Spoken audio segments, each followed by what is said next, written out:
बिस्मिल्लाहिर्रहमानिर्रहीम। Good evening, welcome voice of Pakistan, welcome Roze television network Islamabad. बिल आखिर वो घड़ी आने पहुंची कि जब कई मुज़ाकराती अदवार गुजरने के बाद बिल आखिर पाकिस्तान पीपल पार्टी और नॉन लीग इस बात में मुत्तफिक हो गई कि भाई हमने मखलूक सेटअप बनाना है। अगर आपने करना था तो मैं ये समझता हूँ कि जब हमें 2022 वो आज हमें याद आ रहा है कि एक सेटअप गवर्नमेंट का था जिसमें खान साहब को इन दोनों पार्टियों में जब ये अपोजिशन में बैठे थे तो उन्होंने एक ऐसी तहरीक चलाई और जिसके बाद उन्होंने खान साहब की गवर्नमेंट को गिरा के खुद वहाँ पे बैठ के उस वक्त तो ये था कि भाई पीडीएम की गवर्नमेंट बनी थी और 16 माह वो रही। और अगर इतने शानदार अगर उन्होंने आपस में, मैं ये समझता हूँ कि इस तरह के बाद मुल्क की हालात को अगर संभाला होता तो मेरे ख्याल में फिर इलेक्शन करने की ज़रूरत ही नहीं थी। और आज अगर ये हम देखते हैं कि अगर इलेक्शन हुए और कौम का इतना पैसा लगा, काम का वक्त लगा, कौम ने अपने मर्जी से वोट किया, लेकिन इसके बावजूद ये देखते हैं कि जो इस मुल्क के पाकिस्तान में जो सबसे ज़्यादा सीट्स लेने वाली जो जमात थी वो हुकूमत नहीं बना सकी। अगर क्या वजह हो सकती है इसके बीच? अगर आपने यही अगर करना था, अगर PDM 2 अगर आपने बनानी थी तो मेरे ख्याल में इलेक्शन की ज़रूरत ही नहीं थी। फिर वही जो तसलसल कायम दाम रहना चाहिए था, वही आपकी हुकूमत मशीनरी है, वही लोग वज़ीर-ए-आज़म बनने जा रहे हैं, वही लोगों को रेवन्यू की तरह अहदे बांटे जा रहे हैं। अगर ऐसा अगर आपने करना था तो मेरे ख्याल में फिर पाकिस्तानी कौम को बेवकूफ़ बनाने की कोई ज़रूरत बिल्कुल भी नहीं थी।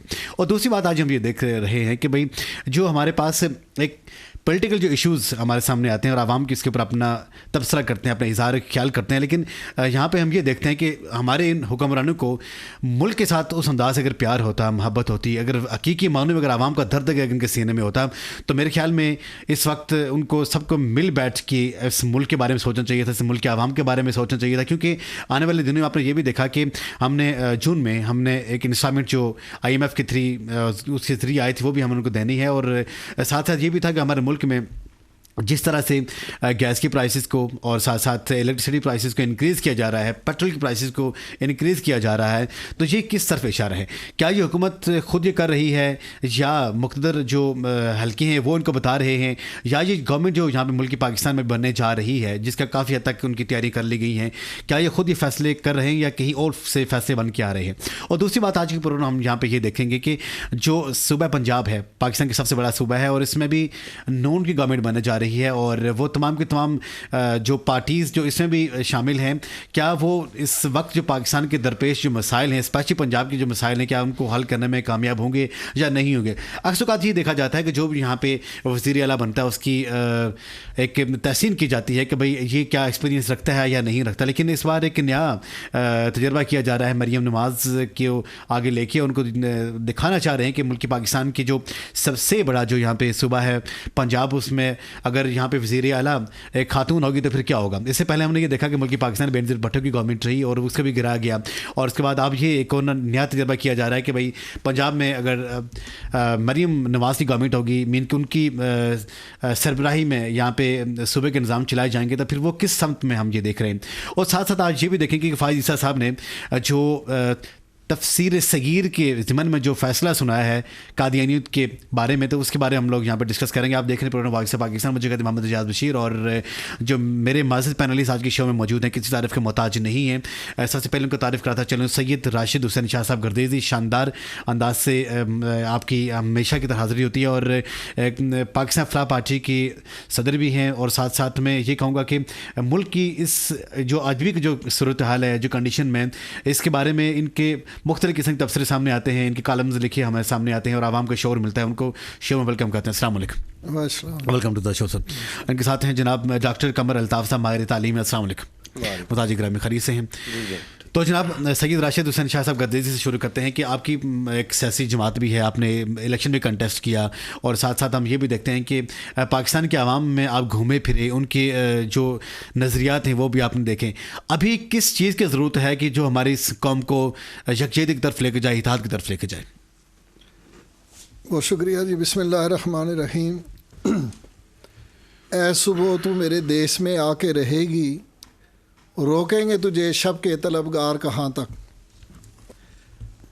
मैं समझता हूँ कि उम्मीद अच्छी रखनी चाहिए। सही। इस इलेक्शन के बारे में किसी ने मुझे कहा कि आप इसकी तशरीह करें ना, तो मैंने एक जुमला लिखा एक कॉलम में, दुनिया आया और रुई धुन कर चला गया। मतलब ये है कि इलेक्शन जैसे पहले होते थे ऐसे ही हुए। 19-20 हो सकता है और ये इसमें कोई बहुत बड़ी तब्दीली नहीं आ सकती जब तक आप बायोमेट्रिक का निज़ाम नहीं ला सकते। अब मौजूदा सूरत में हमने ये देखना है कि आया इन इंतखाबात को जिस पर अरबों रुपये लग चुके हैं, आवाम के भी, जैसे मैं कैंडिडेट था हमारे भी पैसे लगे हैं, और 5,000 से ज़्यादा कौमी के लोगों ने इलेक्शन लड़ा है, 12,000 सूबाई के उम्मीदवार थे, तो इलेक्शन कमीशन के भी पैसे लगे हैं। तो बल्कि आज गैलप का एक सर्वे था जिसमें कैंडिडेट्स को उन्होंने कुछ सवालनामा भेजा था, तो उसमें यह था कि आप इस इलेक्शन को समझते हैं कि मुकम्मल फेयर हुए हैं या समझते हैं कि पार्शली कुछ जगहों पर हुए हैं। तो अब उसमें जो मैंने राय दी है वो यह था कि पार्शली, जैसे 2018 में कुछ जगहों पर हुए थे, अब भी ऐसे हुए।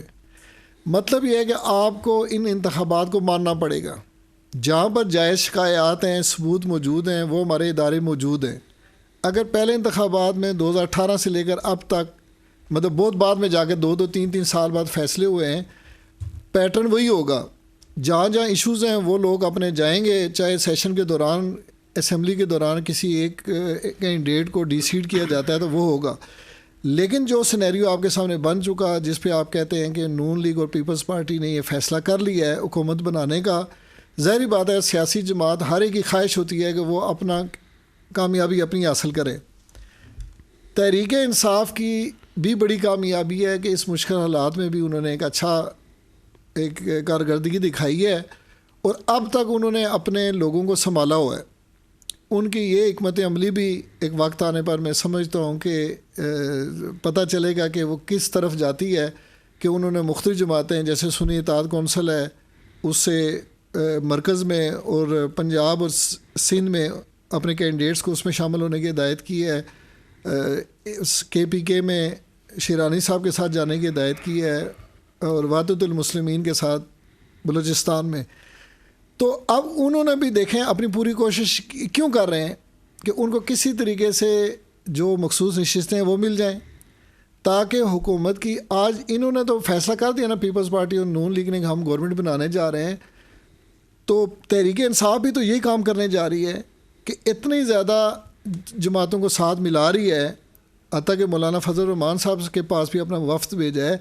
क्यों? कि वो हुकूमत या एक अपने बंदे को वज़ीर आज़म बनाना चाहते हैं। तो ऐसे दूसरी जमातों को भी हक हासिल है। सिर्फ इसमें एक चीज़ तहरीक इंसाफ में जो मौका है जिन्होंने वो ज़ाया किया कि उन्होंने पीपल्स पार्टी को अप्रोच ही नहीं किया।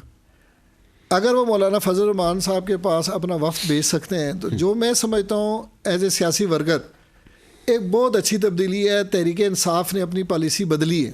तहरीक इंसाफ ने जिसका जो कद है, जिसका जितना वेट है, उसको तस्लीम करने का जो उनमें एक रुझान बना है, वो उसको तमाम सियासतदानों को खुश आमदीद कहना चाहिए, क्योंकि ज़रूरी है कि हम एक दूसरे से मिलें।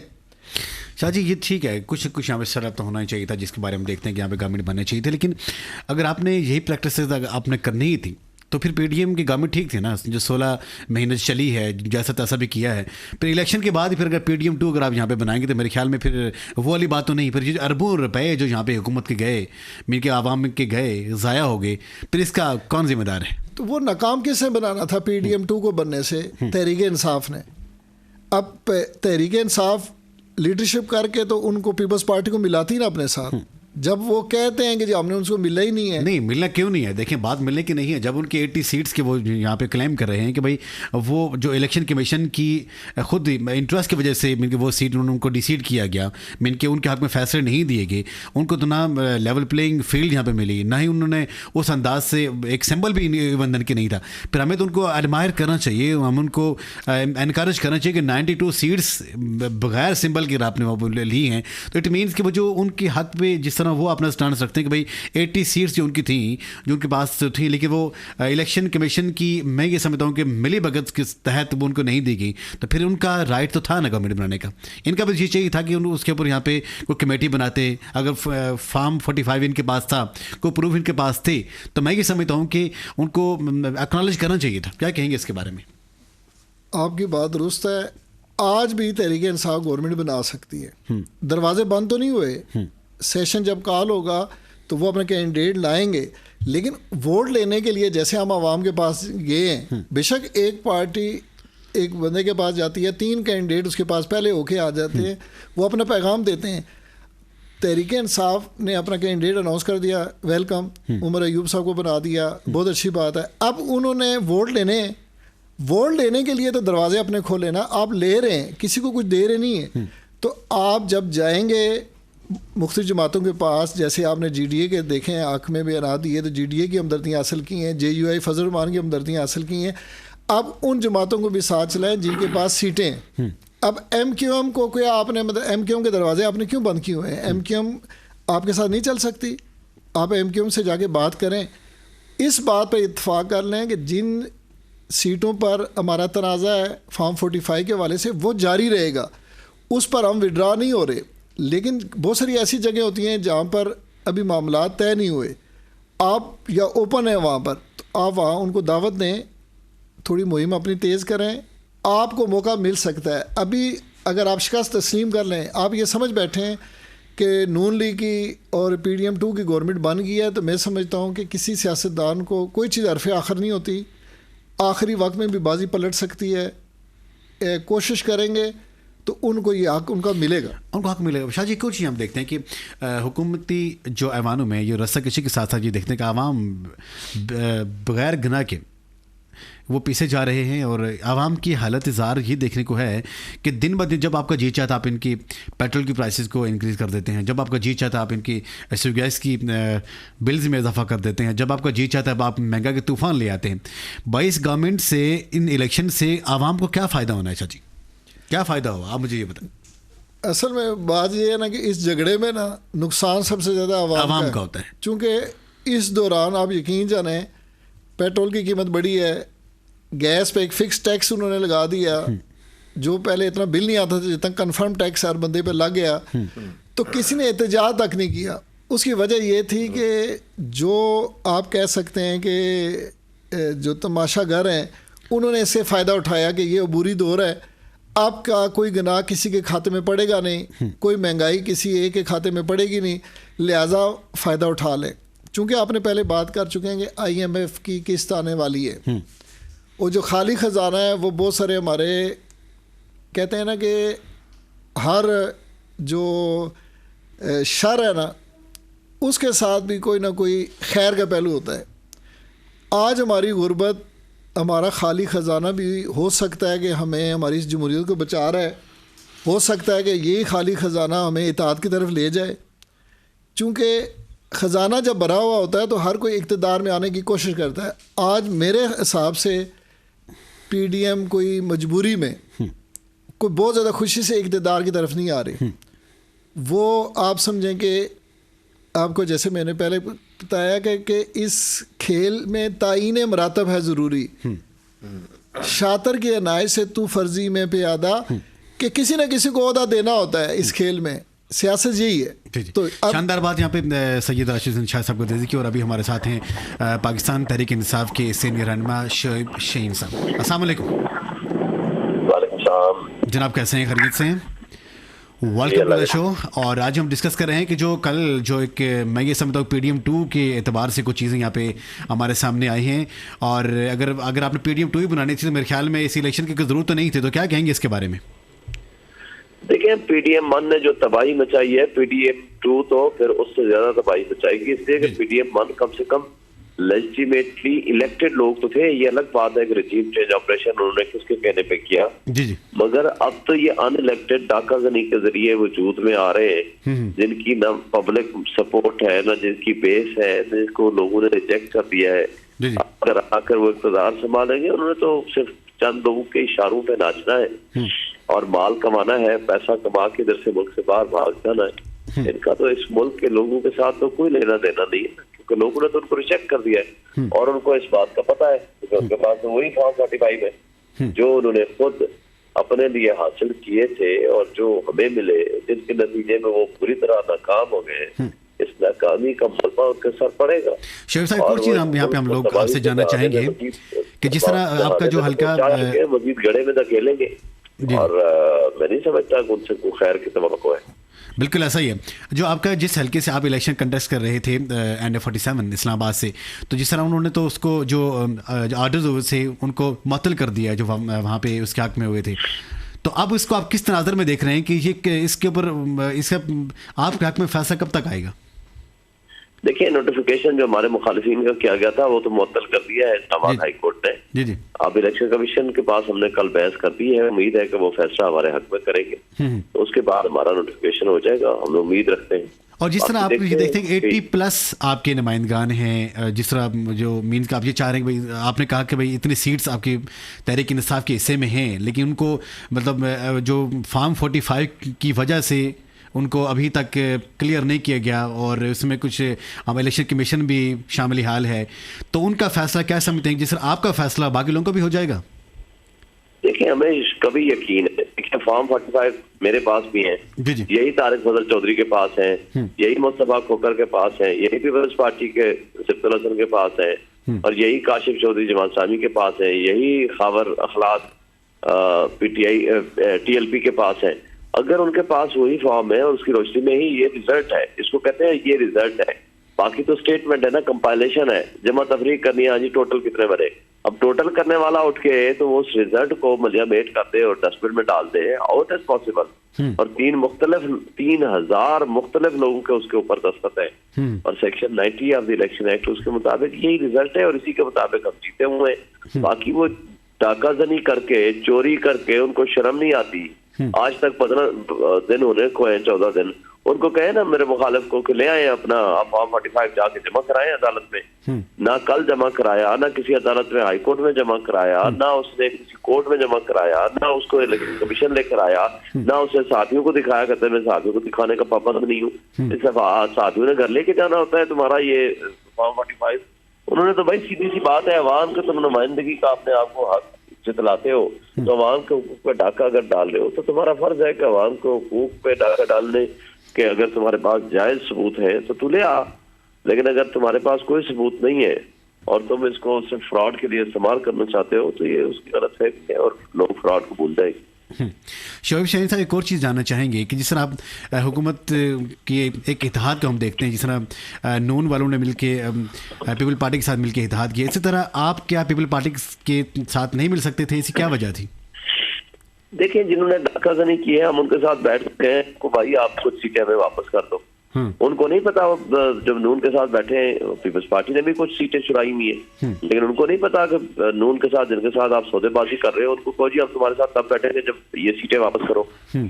अगर आपने अनकंडीशनल सपोर्ट करनी है तो दे ना अनकंडीशनल हमारे प्राइम मिनिस्टर को वोट, कोई फर्क नहीं पड़ेगा इनको, अगर इनकी नीयत साफ है। लेकिन इनकी नीयत ही नहीं है, ये तो ऐसे ड्रामेबाजी कर रहे हैं, ये सारी नूरा कुश्ती है, इनको पता है कि ये इनको लोग ठुकरा चुके हैं, अब इक़्तिदार की जंग लड़ रहे हैं, इन्होंने लूटना है माल और मता यहाँ से और बाहर भाग जाना है। इनका क्या दीन ईमान है, इनको क्या लगे इस मुल्क के साथ। और एक और चीज़ देखते हैं कि 92 सीट्स आपके पास हैं और इतनी सीट किसी भी पॉलिटिकल पार्टी के पास से नहीं है, तो मुस्तकबिल क्या देख रहे हैं कि मीन्स कि अगर इनकी अगर सेटअप बन जाता है तो उसके बाद फिर आप अगेन अपना सेटअप बनाएंगे उसके बाद इनसे? देखिए, हमारे मुकदमों के फैसले अभी फौरन कर दे इलेक्शन कमीशन, जो एक दिन में कर सकता है, क्योंकि जो फॉर्म 45 है उसी के रोशनी में फैसले होने हैं, तो कोई दूसरी राय नहीं है कि हम चला इक़्तिदार भी संभालेंगे, हमारे पास 2/3 मेजोरिटी है। लेकिन फैसले डिले होंगे तो फिर ठीक है, हम अपोजिशन में बैठेंगे, मगर उस वक्त तक हम इनको चैन से नहीं बैठेंगे जब तक हम अपना हक वापस आ लेंगे। और एक और चीज़ मैं आपसे जानना चाहूँगा कि जिस तरह आप देख रहे हैं कि भाई अगर PDM2 यहाँ पे अगर बन रही है तो 16 माह में तो कुछ भी नहीं, आवाम के लिए तो कुछ भी नहीं हुआ, लेकिन महंगाई बहुत ज़्यादा हो गई, तो अब आप मज़ीद सिनेरियो क्या देखते हैं मुल्क पाकिस्तान का? सर, ये इन्होंने और तबाही मचानी है, इन्होंने मुल्क को तबाह बर्बाद करना है, इन्होंने मुल्क को डिफॉल्ट कराना है, इन्होंने मुल्क में बेरोजगारी में इजाफा करना है, इन्वेस्टमेंट पहले ख़त्म हो चुकी है, ओवरसीज इन पे ट्रस्ट नहीं करते, बाहर की दुनिया इनको कह चुकी है कि आप ड्यूली इलेक्टेड लोग नहीं हो, इलेजिटिमेसी इनकी साबित है, इलेक्शन में धांधली और डाकाजनी सब दुनिया के सामने है। तो इनकी तो ना अखलाकी तौर पर इनके पास कोई जवाब है, ना इनकी क्रेडिबिलिटी है, और ना ही इनकी कोई इनके पास बयानिया है, ना इनके पास परफॉर्मेंस है। मेरा नहीं ख्याल कि मुल्क को चलाने के काबिल होंगे। नवाज शरीफ साहब की वज़ीर-ए-आज़म न बनने की क्या वजह हो सकती है सर? नवाज शरीफ को पता है कि वो दोनों सीटें हारा हुआ है, आज नहीं तो कल वो सीटें खत्म हो जानी है, तो भागते चोर की लंगोटी से ही उसने कहा चलो मुझे नहीं तो मेरे भाई को दे दो, मेरी बेटी को दे दो, ताकि कुछ तो लूट के ले जा सके। जिस तरह आपने एक ज़र्फ़ का मुजाहरा किया कि उमर अयूब साहब को आपने अपना PM नामज़द किया, क्या ऐसा नवाज शरीफ साहब, शहबाज शरीफ साहब के अलावा उनकी पूरे नून में कोई ऐसा नहीं है कि जिसको वो नामज़द करते? यही तो मसला है ना। अब इनकी विरासती सियासत को देखें, पिछले 40 साल से ये दोनों खानदान सियासत में है। इन्होंने अपने अलावा किसको आगे किया है? ना ये कभी करते हैं, ना इन्होंने किया है, ना किसी और पे ये ट्रस्ट करते हैं। चोरों को किसी दूसरे पे ट्रस्ट होता ही नहीं है। उनका मकसद ये होता है कि बस चोरी का माल है, घर में ही रखें। और ऐसे हालात में आखिरी सवाल पूछूंगा कि जो इमरान खान साहब का कौम के नाम क्या पैगाम है, क्योंकि कौम ने तो बढ़ के वोट भी किया है, यंगस्टर्स स्पेशली आगे निकले हैं, तो खान साहब की क्या स्टांस है इस कौम के बारे में? खान साहब हाई स्पिरिट में हैं। उन्होंने एक ही बात की है, अपने हक के लिए बाहर निकलो। ये आपका हक है हक के हुक्मरानी। ये आवाम ने फैसला करना है। आवाम के फैसलों को, आवाम के मैंडेट को कब तक ये रोनते चले जाएंगे? इन चोरों को जगह नहीं मिलेगी। Thank you very much. Shoaib Saeed साहब हमारे साथ थे, रहनुमा पाकिस्तान तहरीक इंसाफ, और ज़बरदस्त अंदाज से यहाँ उन्होंने गुफ्तगू की है कि अभी हमें ब्रेक के लिए कहा जाता है वॉइस ऑफ पाकिस्तान में। अभी टाइम हो जाता है छोटे से वक्फे को, जब हम वक्फे से वापस आएंगे तो हम बातचीत करें डॉक्टर कमर अल्ताफ़ साहब से, लेकिन सबसे पहले वक्फा हमारे साथ रही। Welcome back once again. मुझे कहते हैं मोहम्मद रियाद बशीर और प्रोग्राम देख रहे हैं वॉइस ऑफ पाकिस्तान। और जब हम ब्रेक में गए थे तो हमने कहा था कि डॉक्टर कमर अल्ताफ़ साहब से जानना चाहेंगे कि अभी के जो यहाँ पे हालात हैं मुल्क पाकिस्तान के, और एक यंगस्टर, एक यंग मैन, एक नौजवान पाकिस्तान के जिसने इस बार बहुत से ऐसे यंग मैन हैं जिन्होंने पहली दफ़ा वोट किया, तो उनको क्या तासर जा रहा होगा हमारी गवर्नमेंट की तरफ से, और वो क्या सोच रहे होंगे भाई हमने क्या इसीलिए वोट किया था, अभी तक ये लोग गवर्नमेंट भी नहीं बना सकी और इसी तरह रस्साकशी जारी है। बहुत शुक्रिया सर प्रोग्राम में इनवाइट करने का। Thank you. ये बड़ा ज़बरदस्त सवाल है आपका, क्योंकि मेरा जो ताल्लुक़ है ज़ाहिर है हमारे पास इस वक्त आप समझे फर्स्ट ईयर सेकंड ईयर के स्टूडेंट पढ़ते हैं जी जी, और उनमें जो अक्सरियत है वो शनाख्ती कार्ड उनके बने हुए हैं। तो वोट तो वाकई दिया है उन्होंने अपने हिसाब से, और नज़र भी आ रहा है जो, तो ये मैंने देखा है कि मायूस है वो तबका।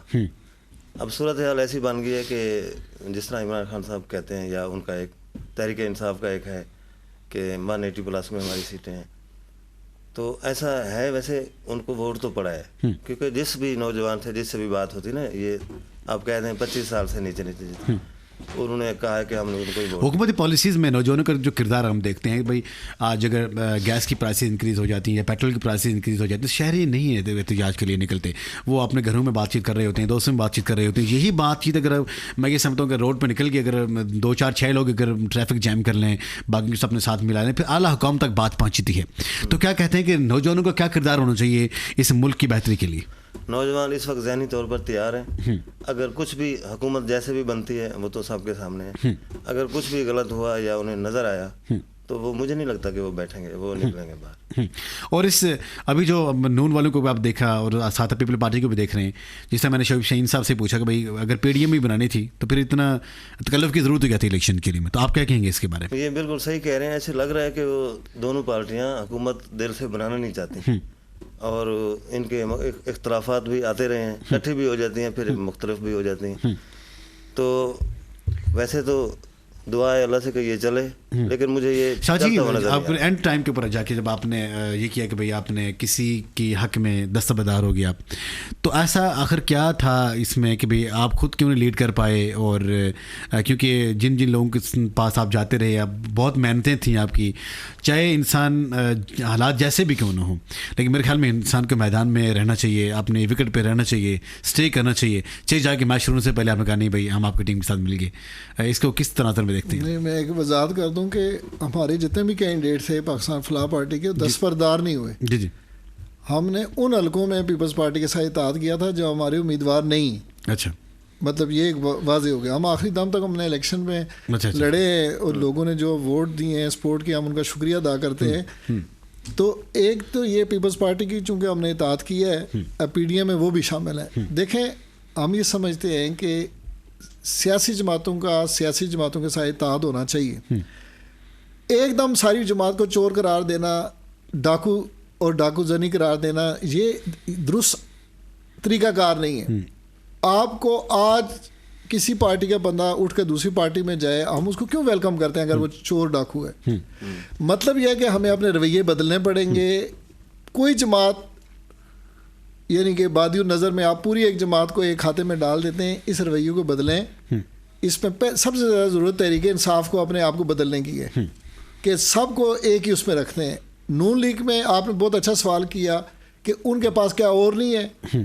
बिल्कुल आपका मीडिया का दीगर जमातें भी कह सकती हैं कि यार आप अपने बाकी लोगों को आगे लाएं जो आपके बासलाहियत हैं। शहबाज शरीफ नहीं डिलीवर कर सके, पीपल्स पार्टी को भी चाहिए वो उनको कहें कि यार वो नहीं डिलीवर कर सके। अगर मियाँ साहब को शक है कि उनकी सीटें डी-सीट हो जाएंगी तो वो भी उनका अच्छा फैसला है कि दरमियान में इधर उधर होने से बेहतर है मैं अभी भी ना हूँ। लेकिन जो बाकी आपकी पार्टी में कोई बासलाहियत नहीं है, होगा यकीनन, उसको आप मौका दें, लोगों को आगे लाएं। हर जमात के अंदर जमहूरियत की ज़रूरत है। इंटर पार्टी इलेक्शन एक तरीके इंसाफ का मसला नहीं था, इस वक्त वो हर जमात का मसला है जिस पर दिल से नफाज की उसकी ज़रूरत है। बाकायदा तौर पर जमहूरी जमातों में बहाल होने की ज़रूरत है। और एक और चीज़ हम देखते हैं कि अभी जो इलेक्शन के बाद ये पूरे मुल्क में एक फ़िज़ा छाई जा रही है कि आवाम भी उस तज़ब्ज़ुब का शिकार है कि भाई अगर हमने वोट किया है तो फिर हमने इसलिए नहीं किया था कि भाई PDM ही आ जाए दोबारा से, क्योंकि जिन जिन हल्कों से मेरा तल्लुक़ है, मैं गुजरता हूँ, जो मेरे हल्का अहबाब में लोग हैं, और मेरे पास अभी तक जो अथेंटिक जो रिपोर्ट्स आ रही हैं उनका ये था कि भाई जब हम इलेक्शन नहीं हुए थे तब भी हमें पता था कि एक कोलिशन गवर्नमेंट आएगी और वो होगी, इन्हीं की गवर्नमेंट होगी। जब हमें एक आम आदमी को पता है तो क्या जो इलेक्शन कमीशन के जो लोग हैं या जो आला हुकाम हैं या जो जिम्मेदारान हैं, क्या उनको नहीं पता था कि भाई ऐसा एक मखलूत गवर्नमेंट बनेगी? अगर मखलूत गवर्नमेंट बनती भी है, अगर ये सेटअप अगर था ही तो फिर मेरे ख्याल में उसी को प्रोलॉन्ग किया जाता। इतनी प्रैक्टिस की आपके समझ तक ज़रूरत थी? नहीं, लेकिन वो लिखा तो नहीं होना कि आइन में कि जो बंदे मौजूद हैं इन्हीं को चल रहे थे। इलेक्शन कराना तो आपका आइनी जिम्मेदारी है। लेकिन आप इलेक्शन आपने कराया भी तो नहीं सही तरह से। नहीं, आपको मैंने बताया कि गैलप के सर्वे में सवाल मुझसे पूछा और यही सवाल आप तहरीक इंसाफ वालों से पूछें। हर कैंडिडेट को उनका सर्वे गया है। ये शुएब शाहीन साहब से सवाल पूछें, अगर वो कहते हैं कि मुकम्मल रिगिंग हुई है, पूरे इलेक्शन को नहीं मानते, तो अपने 90 बंदे भी तो उनके जाएंगे। इसका मतलब है जो 90 लोग जीते हैं वो तो सही जीते हैं ना। पीपल्स पार्टी को सारे मानते हैं कि भाई उनकी सिंध में अक्सरियत है, अक्सरियत ही वही पार्टी है, ये भी मानते हैं। तो इसलिए पूरे इलेक्शन को आज आप कहें कल अदम करार दे दें तो कोई एक जमात भी नहीं मानेगी।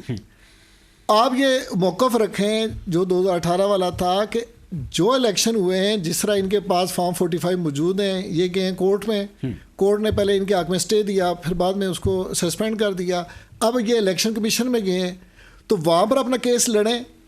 देखें ना, हर कोई तो नहीं गया ना, जिसके पास सबूत है वो गया। कितने लोगों ने हार तस्लीम भी कर ली है। इसलिए वो केस उसी तरह चलते रहेंगे। जिन लोगों को नोटिफिकेशन जारी होंगे इन्हीं की बुनियाद पर हुकूमत बनेगी। अब ख्वाबों की दुनिया से निकलना होगा। आप मान जाएंगे ये हमारे पास बंदे हैं, हमने इस बुनियाद पर आगे रिजर्व सीटें लेनी है, किस तरह लेनी है वो उन्होंने अच्छा फैसला कर लिया। आगे अब मैं दोबारा कह रहा हूँ कि पीपल्स पार्टी को आप यही कह दें कि आप वॉलंटियरली हमारी हिमायत करें गैर मशरू। तो जब ये बात आप क्या कहते हैं कि कहने का भी अंदाज़ होता है, कोशिश जो सियासी कोशिश करना सियासतदान की जिम्मेदारी बनती है। और मेरा जो मौक़िफ़ है कि ओपोजिशन नाम की कोई चीज़ असेंबली में होनी नहीं चाहिए। मैं आपकी पार्टी का हूँ, आपने फैसला सही नहीं किया तो मुझे हक हासिल है कि मैं कह दूँगी ये फैसला हमारा दुरुस्त नहीं है। हमने ओपोजिशन को अलहदा कर दिया। अब ओपोजिशन समझती है कि हर बात पर मैंने कीड़े निकाला, मेरी जिम्मेदारी है, और वो सही बात में भी निकाल रही होती है। ओपोजिशन का निज़ाम जो है ना, इसको असेंबली में कानून साजी करके बदलना चाहिए, बल्कि कौमी हुकूमत हर दौर में बननी चाहिए। आप कहें जी ठीक है, आप अपोजिशन वाले जो मौजूदा अपोजिशन में जो वज़ीर आज़म का इलेक्शन हार जाएं, 2 मिनिस्ट्रियाँ उनको भी दें, आप अपनी कारकर्दगी इन 2 पे करके दिखाएं, बाकी हम हुकूमत चलाएंगे। ये क्या बात हुई कि एक पूरे बड़ी जमात को हम साइड पे करके रख देते हैं कि सिर्फ उन्होंने रोला डालना है सड़कों पे, असेंबली के फोरम पे। उनको भी ऐसा निज़ाम बनाएं कि वो हुकूमत में शामिल हों, कोई अपनी कारकर्दगी करके दिखाएं। तो ऐसा निज़ाम बनाया जाए कि कोई पाकिस्तान की पार्टी जो जीत कर आई है वो ये ना समझे कि मैंने सिर्फ तनकीद करनी है, उसको करने के लिए कोई काम दिया जाना चाहिए। तो फिर देखेंगे रास्ते कैसे खुलते हैं पाकिस्तान की तरक्की के, और इंशाल्लाह खुलेंगे। एक चीज़ हम ये देखते हैं कि पाकिस्तान में जो अगर सबसे बड़े अगर जलसे जुलूस के हम लोग जो अगर बात करते हैं तो सबसे बड़े जलसे जमात इस्लामी के होते हैं, लेकिन अभी तक उनको 76 ईयर मैं ये समझता हूँ कि पाकिस्तान को बने हुए हैं, तो एक दफ़ा भी वो लोग हुकूमत में नहीं आ सके। क्या वहाँ पे सेटअप का मसला है, या लोगों को रिलाई नहीं करते, या आखिर ऐसा क्या है कि उनको गवर्नमेंट नहीं मिल सकी? लेकिन जो ही अगर आपके इलेक्शंस के बाद अगर यहाँ पे नताज आना शुरू हो जाते हैं तो सबसे कम सीट्स अगर हम भी देखें उन्हीं की होती है। क्या इसकी वजह क्या? मुस्लिम मीन के पाकिस्तान को एक कलमे की बेस के ऊपर मार्द वजूद में लाया गया और अभी भी है अल्हम्दुलिल्लाह रहेगा, लेकिन इसके बावजूद जो वहाँ पे जो इस्लामिक निज़ाम को राज करने के लिए जो पार्टी सामने आती है उसका वोट नहीं किए जाते, क्या समझते हैं इसमें? जमात इस्लामी का इसमें कोई शक नहीं है कि सेटअप तंजीमी मजबूत है, लेकिन उनके यहाँ जब भी उन्होंने अलहदा होकर बिल्कुल आइसोलेट होकर कोई जिद्दोजहद किया ना, उनको रिस्पांस नहीं मिला। लेकिन जब देखें MMA बनी है जी, तो KPK में हुकूमत किसकी बनी है? ठीक है, समझे, उन्हीं की बनी है। सही सही। ये खुद सिराजुल हक साहब वज़ीर ख़जाना थे। मतलब ये है कि तहरीक इंसाफ भी इनके बहुत करीब थी, ये उनसे सीट एडजस्टमेंट कर सकते थे। जब देखें सीट एडजस्टमेंट का दौर है, जब भी जिसी भी बिलखुसूस मजहबी जमातों को भी चाहिए कि वो, अब देखें तहरीक लब्बैक ने कितने वोट नहीं है, 25 लाख से ज़्यादा। अच्छा, एक कौमी असम्बली की सीट नहीं है, क्योंकि वो भी सीट एडजस्टमेंट की तरफ नहीं गए। अगर वो सीट एडजस्टमेंट की तरफ जाएं, आज तहरीक इंसाफ से बात कर लें, किसी और जमात से कर लें, शानदार, तो आप देखेंगे वो भी आएंगे। हमारे साथ हैं जनाब असलम गौरी साहब हैं और मौलाना फजल रहमान साहब की पार्टी से इनका ताल्लुक है, उनको शो में खुश आमदीद करते हैं। अस्सलाम वालेकुम। अस्सलाम वालेकुम। असलम गौरी साहब कैसे हैं? खरीद से हैं? Welcome to the show. जी मैं ठीक जी, अल्हम्दुलिल्लाह। जानना चाहेंगे कि जिस तरह पाकिस्तान तहरीक इंसाफ और मौलाना साहब के दरमियान, इनकी पार्टी के दरमियान बर्फ़ पिघलती दिखाई दे रही है, इसका किस तनाज़ुर में देखते हैं? देखिए, जब हम पार्लियामेंट के अंदर गए हैं, वो भी हैं, हम भी हैं, तो सब सारे मुलाकातें भी होंगी और आगे अपोजिशन में भी हम बैठ रहे हैं, तो कोई ना कोई सिलसिला तो आगे की तरफ चलेगा। सही। लेकिन हमारे उनके दरमियान में फासले बहुत ज्यादा हैं, फासले नहीं है बल्कि पहाड़ हैं दरमियान में। 12-13 साल का हमारा भी अपना बयानिया है, सही। उनकी अपनी हक हुक्मरानी है, उन्होंने जिस तरह की हुक्मरानी की, तर्ज हुक्मरानी, हमें उस पर एतराज भी रहा है। तो मामला आगे जाके देखेंगे किस तरफ जाते हैं जी। और एक और चीज़ देखते हैं कि जब इमरान खान साहब की गवर्नमेंट को गिराया गया, तहरीक इंसाफ को हटाया गया इक़्तिदार से, तो सबसे कलीदी किरदार वहाँ पे हम देखते हैं तो वो मौलाना फजल रहमान साहब का था। तो क्या उनको किस तरह में देखते हैं कि उस वक्त आप इनके क्यों मुखालिफ थे और अभी आप इनके हक में क्यों आ रही? देखिए, हमने दो तहरीक जो चलाई थी वो इमरान खान के खिलाफ बाद में बनी है। पहले तहरीक वो सिर्फ और सिर्फ जो थी वो साफ और शफाफ इंतखाबात के लिए थी। हमने 2018 के इंतखाबात के रिजल्ट को रद्द किया और उसके खिलाफ तहरीक में आ गए। वो मुख्तलिफ शेप्स तहरीक अख्तियार करती रही, कभी ऑल पार्टीज की शेप है, कभी कोई शेप है, और फिर हमने 16 मिलियन मार्च किए, फिर हमने आज़ादी मार्च किया। तो हमारी तहरीक का रुख सिर्फ साफ और शफाफ इंतखाबात थे। अब ये जाके फिर आखिर में एक ऐसी सूरत बनी कि तहरीक एतमाद आई, तो उस पर फिर हमारे जो साथी हैं इस तहरीक में हमारे साथ जो चल रहे थे, उन्होंने हमें प्रेशराइज किया कि ऐसा है कि हम इसको एक आईनी तरीका अख्तियार करें, बजाय इसके इस तरह से हुकूमत को गिराया जाए।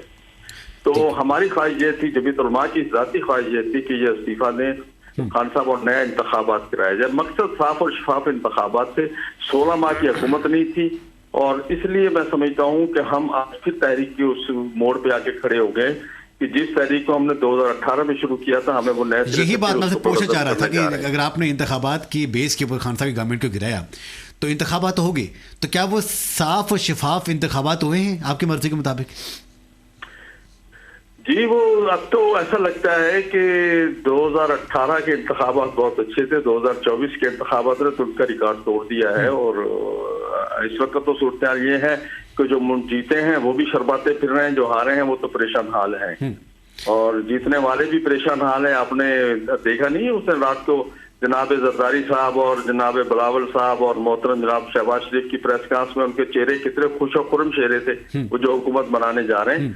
तो जीतने वाले भी परेशान हाल है, हारने वाले तो परेशान हाल थे। और ये इंतखाबात पाकिस्तान की तारीख के सबसे बदतरीन इंतखाबात हैं। और ये जो असम्बली है, हम समझते हैं कि ये असम्बली जो है, ये मौजूदा असम्बली को हम कह सकते हैं कि ये धांधली से मुज़य्यन असेंबली है, चमक रहा है, इसके चेहरे पे धांधली का लफ्ज चमक रहा है। जिस तरह 2018 के इंतखाबात आप नाखुश थे और उन्होंने फिर आपने एक अदम एतमाद के तहत आपने गवर्नमेंट को गिराया, तो कन्फर्मली 2024 के इंतखाबात में भी आप राज़ी नहीं हैं, तो क्या ये गवर्नमेंट बनने जा रही है, इसके खिलाफ भी आपकी कुछ ऐसी चीज़ें होंगी?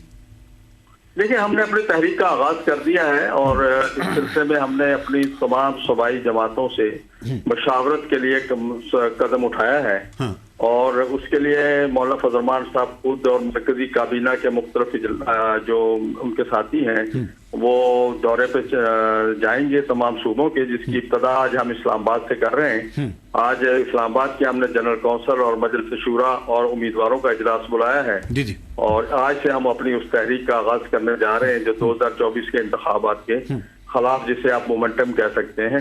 इसके बाद हम अगला नेक्स्ट स्टेप हमारा 27 को पेशावर में है, वहां भी इसी टाइप का इजलास होगा। फिर 3 तारीख को हम कराची में सिंध का इजलास इसी तरह से कर रहे हैं। 5 को कोयटा में से हमारा इजलास हो रहा है, वो भी इसी सतह का होगा। और 9 मार्च को लाहौर में हम पंजाब की सतह का इजलास कर रहे हैं, जिसमें हम अपने तमाम कारकुनों को और अपने जिले और तहसील की सतह के ओहदेदारों को एतमाद में लेंगे और उसके बाद हम अगला स्टेप इंशाल्लाह रमजान के बाद उठाएंगे। एक और चीज़ हम आपसे ये जानना चाहेंगे कि देखें कि पीडीएम की गवर्नमेंट में आपको 3 वजारतें भी मिली और जो आज की जो कंडीशन है आपको भी ऑफर की गई होंगी, लेकिन आखिर वजह क्या थी कि आपका इत्तेहाद उन लोगों से नहीं बन सका, ना नून से बन सका ना पीपल पार्टी से बन सका? क्या कोई सीट का मसला था, उर्दू का मसला था, या मौलाना साहब सदर बनना चाह रहे थे उनको, जिसकी वजह से आप लोगों को उनसे अलहदा हो गई? देखिए, ख्वाहिशात आदमी की होती है, लेकिन ख्वाहिशात उस जेब देख के होती है। जब मेरे पास वोट ही नहीं है तो कौन सदर बनेगा? जी। ये इस किस्म का एक मौलाना फसाद के खिलाफ एक मुस्तकिल प्रोपेगेंडा जिनने बनना होता है, वो आपके सामने चेहरे लेके खड़े हुए जिनने बनना है। जी। तो ये सिर्फ मौलाना की जात को एक प्रोपेगेंडे का निशाना बनाया जाता है, इसलिए कि मौलाना उसका प्रोपेगेंडे से दब जाए, लेकिन ऐसा होता नहीं है। असल में प्रॉब्लम यह है कि इस वक्त कंट्रोल्ड जमहूरियत है, ना नून लीग के पास वो मेंबरान की तादाद पूरी है और ना ही पीपल्स पार्टी के पास पूरी है। तो ये जब इस तरह की कंट्रोल जमहूरियत की पार्लियामेंट आ रही है, ये किस तरह की हंग पार्लियामेंट और उसके बाद ये क्या किस तरह की हुकूमत होगी जो एक दूसरे के बाजू पकड़ के चल रहे होंगे, जहां एक फिसला दूसरा उससे पहले फिसल जाएगा और हुकूमत आराम से गिर जाएगी। क्या ऐसी कमजोर हुकूमत कोई मुल्क के लिए बेहतर फैसले कर सकेगी? कोई इक़्तिसादी फैसले, मुल्क जिस मुआशी बहरान का शिकार है, मुल्क जिस दोबारा फिर उस गड़े की तरफ जा रहा है जिसे हम से निकालने के लिए हमने 16 माह की हुकूमत की थी, तो क्या ये कमजोर हुकूमत वो मसाइल पूरे कर सकती है? सोचना ये है। और जब ये हुकूमत की बैसाखियों पे खड़ी हुई हुकूमत जब मसाइल आवाम के हल नहीं कर सकती तो उसका हिस्सा बनने की जरूरत क्या है हमें, कि हम उसका हिस्सा बने। जी। एक और चीज़ के जो अभी जो हम सेटअप देख रहे हैं, इसमें आपको हुकूमती मशीनरी में शामिल होने की ऑफकोर्स पेशकश तो की गई, आपने क्यों उसको रिजेक्ट किया? जी, मैंने यही अर्ज किया ना कि शहबाज साहब आए थे हमारे पास, शहबाज शरीफ साहब तशरीफ लाए थे शुरू में, और उन्होंने कहा था, तो हमने उस वक्त भी कहा था कि आपके पास मैंडेट नहीं है मेरे भाई और आप हुकूमत ना बनाएं। और यही फिर हमने प्रेस कॉन्फ्रेंस से मियां शहबाज शरीफ, मियां नवाज शरीफ साहब से भी दरख्वास्त की थी कि आपके पास मैंडेट नहीं है, और जब आपके पास मैंडेट ही नहीं है तो आप हुकूमत क्यों बनाने जा रहे हैं? अब ये इधर उधर से पकड़ के चूचू का मरबा इकट्ठा करके हर किसी की अपनी ख्वाहिशात हैं, एमक्यूएम की अपनी ख्वाहिशात हैं, कभी और पीपल्स पार्टी की अपनी ख्वाहिशात हैं। कोई कह रहा है आईनी ओहदे लेने हैं, कोई कह रहा अपना वजारत लेनी है, कोई कह रहा है आईनी तरमीम लेनी है। तो यहाँ आवाम का तो कुछ सोच ही रहा जी, कहाँ बात हो रही है, मईशत की बात हो रही है। कल आपके सामने गैस की कीमतें बढ़ी हैं, अब तो बिजली की भी बढ़ेगी, अब पेट्रोल की भी बढ़ेगी, अब डॉलर का रेट भी जाएगा। ये सारे मसाइल पैदा होंगे, किसने फैसले करने? लूली लंगड़ी हुकूमत ने फैसले करने?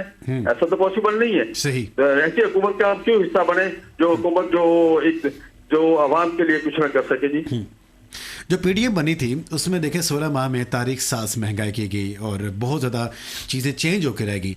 अब ये जो अभी ये पीडीएम 2 हम इसको कहें या इसमें सिर्फ आपको आइसोलेट करके जो कहें, तो क्या देखते हैं कि इसका मज़ीद क्या मुस्तकबिल होगा और मुल्क पाकिस्तान के लिए कितना हार्मफुल होगा?